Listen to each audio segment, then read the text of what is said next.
이미 그리스도 안에서 세상을 당신과 화해하게 하시고 우리에게 화해의 말씀을 맡기셨네.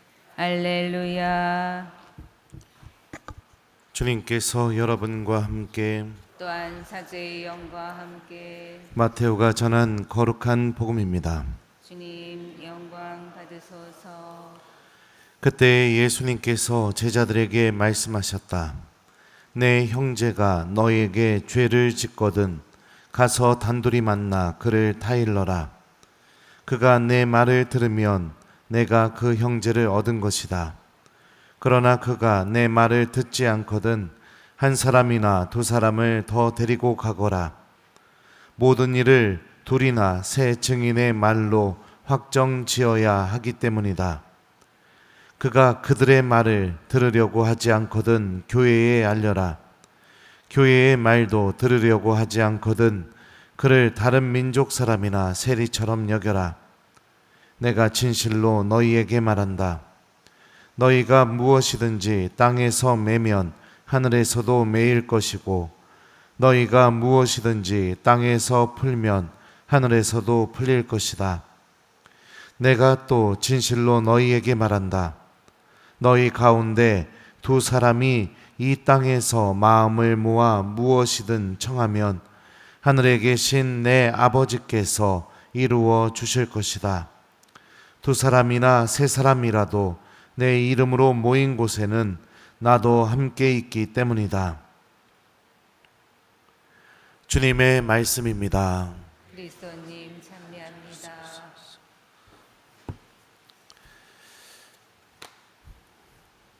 오소서 성령님. 그가 내 말을 들으면 내가 그 형제를 얻은 것이다. 안녕하세요. 오늘 복음 말씀을 보면 우리가 죄를 저지른 이웃들을 어떻게 대해야 되는지를 좀 알 수 있죠. 여러분들한테 잘못하거나 상처 준 사람들 있으면 보통 어떻게 합니까? 1번 가서 진솔하게 대화한다. 2번 몇 번 말해보고 아니면 말도 안 해보고 딱 보니까 마음에 안 드니까 곧바로 아는 체 안 하고 그 사람이 있는데 안 간다.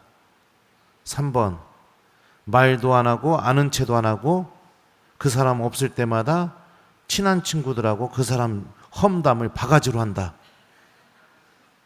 몇 번이에요? 예? 1번이요? 뻥치시네. 대화를 진솔하게 하세요? 나한테 잘못한 사람한테? 망신 준 사람한테? 진짜로 그래요? 진짜로요? 야, 성인들 많네요. 네. 네. 근데 거짓말 하시면 안 되죠. 근데 우리가 쉽게 받는 유혹 중에 하나가 그냥 아는 체 안 하고 싶어지는 마음이 쉽게 우리가 받는 유혹입니다. 단절하고 싶은 마음. 그죠? 저 사람은 그냥 나에게 저런 사람이다. 그냥 낙인 딱 찍어버리고 그 순간부터 관계 딱 끊고 그 사람이 나타나던 뭘 하던 인사도 안 하고 대화도 안 하고 그냥 딱 그렇게 지내고 싶은 그런 유혹을 많이 받게 돼요. 그리고 실제로 그렇게 지내는 것이 오히려 내 마음에 편하다고 그렇게 생각하기도 합니다. 그런데 그 사람이 없을 때는 마음이 편하죠. 근데 그 사람과 같은 공간에 있게 되면 어떻게 될까요? 1번 그럼에도 불구하고 편안하다.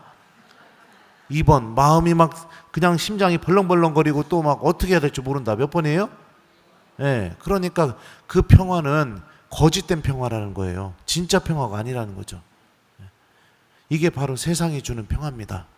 예수님이 주는 평화가 아니라.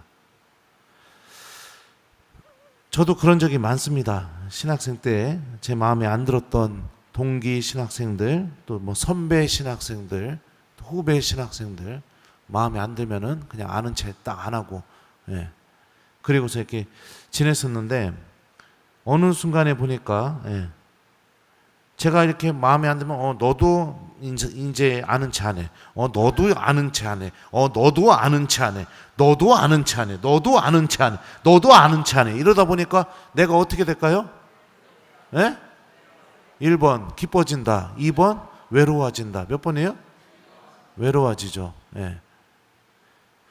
이 외로움을 선택하는 게 여러분들 하나님에게는 굉장히 큰 문제입니다. 왜냐하면 하나님께서 아담을 창조하시고 나서 이렇게 말씀을 하세요. 사람이 혼자 있는 것이 좋지 않으니 그에게 알맞은 협력자를 만들어주겠다. 처음에 아담이 세상에 창조되어서 처음으로 느낀 감정이 뭐냐면 외로움이었습니다. 외로움.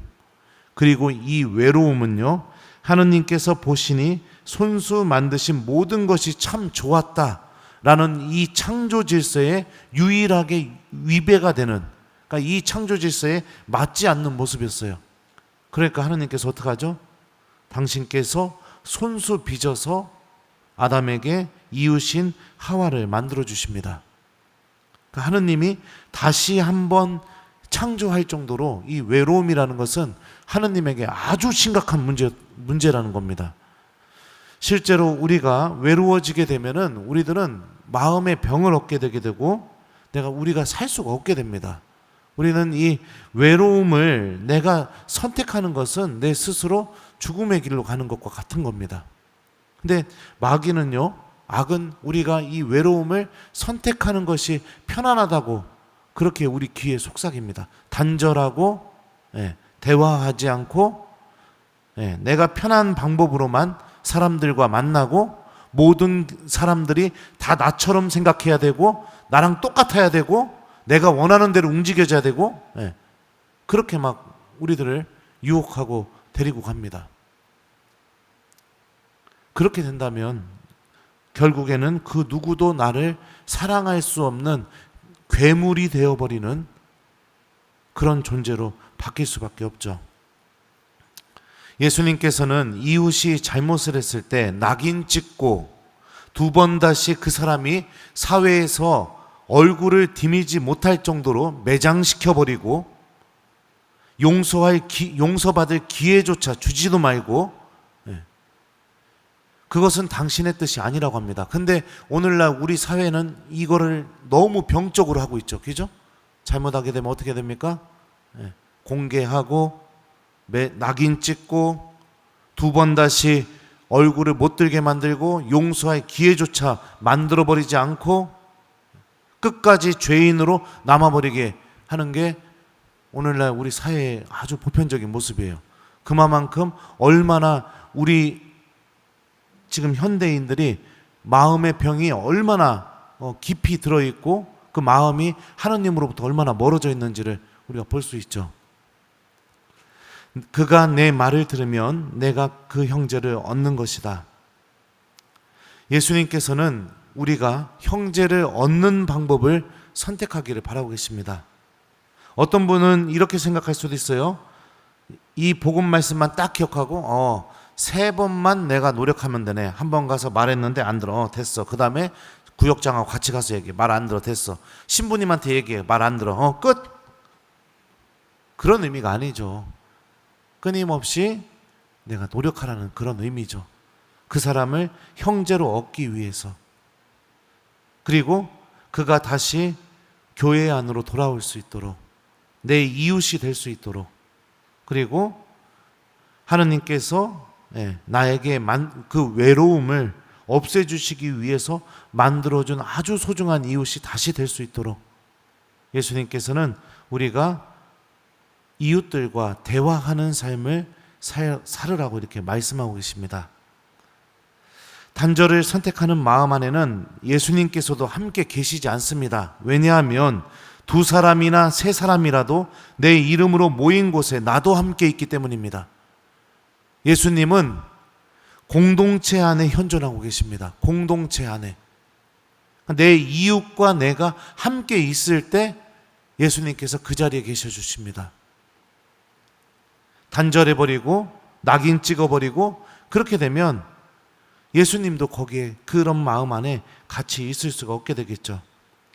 그러니 여러분들 단절하고 낙인 찍고 비난하고 험담하고 상처 주고 그런 방법을 선택하는 신앙인이 아니라 대화를 선택하는 신앙인이 되십시오.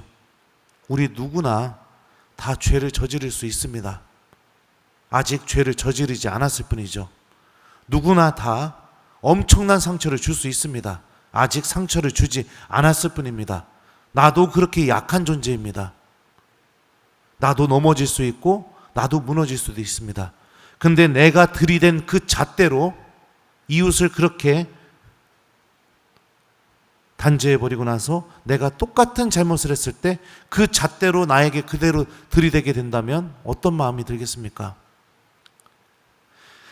하느님께서도 우리의 잘못이나 실수, 죄 앞에서 한 번도 우리들과 단절을 선택하신 적이 없으십니다.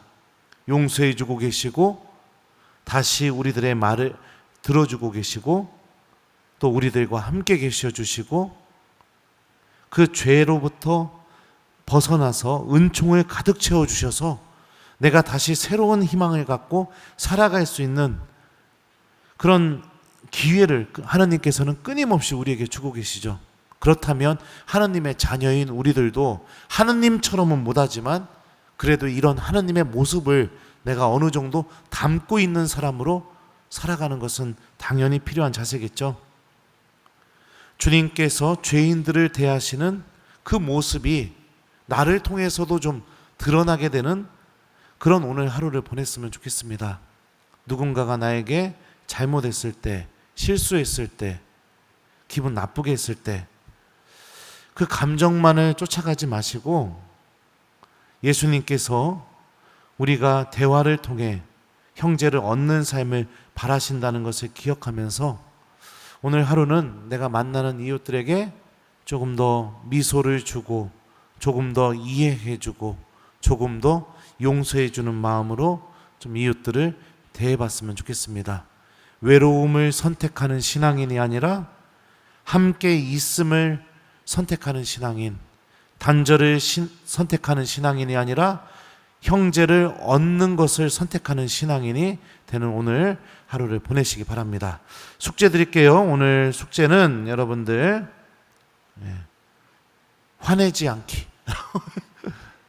그것도 좀 그렇긴 하죠. 화 내야 될 때는 좀 내야 되는데 그래도 좀 오늘 하루는 좀 예수님의 말씀을 기억하면서 좀 화내거나 비난하거나 막 뭐라고 하거나 이런 거 조금만 좀 단식을 좀 해봤으면 좋겠어요. 특히 여러분들의 배우자들에게 말만 꺼내면 그냥 듣지도 않고서 막 소리 지르시는 분들 있죠? 그런 분들 진짜 미안합니다.